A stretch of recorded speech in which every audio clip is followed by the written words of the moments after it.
By now, you've probably interacted with a large language model. Maybe it helped you draft an email, explained a tricky concept, or advised you to eat one rock a day. These models are based on a neural network architecture called the transformer, which has a wide range of applications. However, its use in strategic board games remains largely unexplored.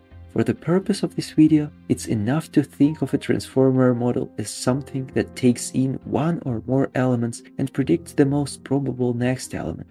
In this project, our goal is to find the best way to train transformer models to play an existing board game. We choose Hex, which for several reasons is particularly well suited for a transformer-based approach. We begin by collecting games played by humans. However, these games are often incomplete, so we use an algorithm to finish them. We then experiment with 3 different methods for refining this data to evaluate how each affects model performance. After identifying the most promising approach, we ask ourselves, how can we further improve the model? Our answer is a technique we call generation-based self-play. In this method, our models play against each other, generating new games by sampling from several high-probability legal moves. We fine-tune the models on the winning games from this pool while still using the original dataset as a form of regularization. This results in improved models, and more importantly, ones we can continue refining iteratively.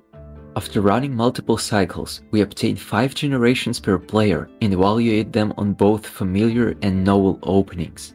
Tests show that iterative self-play significantly boosts win rate and reduces illegal moves, though the models appear to approach a plateau.